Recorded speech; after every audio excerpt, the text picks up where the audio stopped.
بسم اللہ الرحمن الرحیم۔ فرعون اور اس کی خادمہ۔ حضور صلی اللہ علیہ وسلم شب معراج میں بیت المقدس کی طرف جاتے ہوئے مصر کے قریب ایک مقام سے گزرے تو انہیں نہایت ہی اعلیٰ اور زبردست خوشبو آنے لگی۔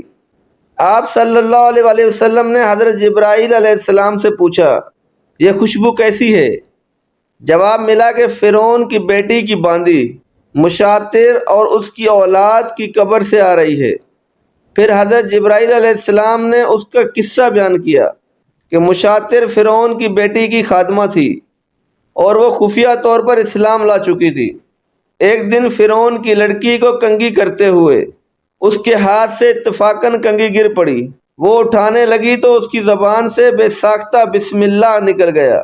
اس شہزادی نے کہا کہ تو نے آج عجیب کلمہ بولا، رب تو میرا باپ فرعون ہی ہے، تو پھر یہ تم نے کس کا نام لیا ہے؟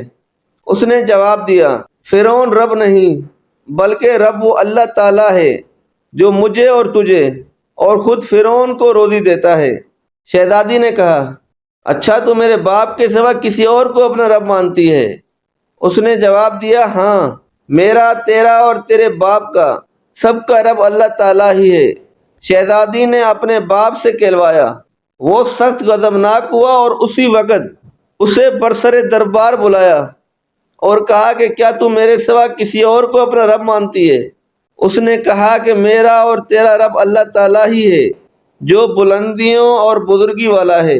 فرعون نے اسی وقت حکم دیا کہ تانبے کی جو گائے بنی ہوئی ہے اس کو خوب تپایا جائے، اور جب بالکل آگ جیسی ہو جائے تو اس کے بچوں کو ایک ایک کر کے اس میں ڈال دیا جائے، آخر میں خود اس کو بھی اس میں ڈال دیا جائے۔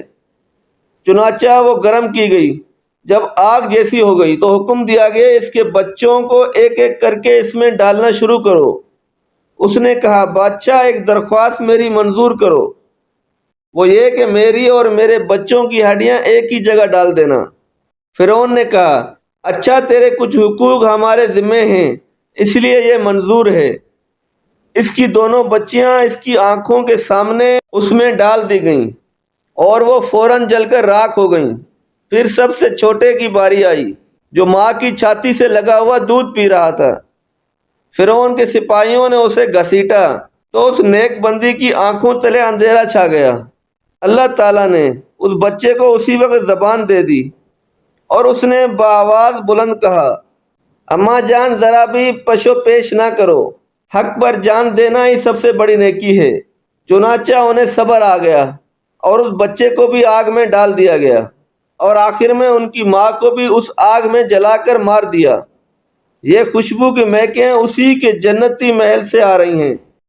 اے ہمارے رب، ہمیں ہمارے والدین، ہمارے بہن بھائیوں، ہماری اولاد، اہل و عیال اور اسے جاری رکھنے اور پھیلانے میں کوشش کرنے والوں اور جس کا بھی ہم پر کوئی حق ہے، اور اپنی رحمت، فضل و کرم سے اہل جنت میں شامل فرما۔ اے اللہ ہماری دعا قبول فرما۔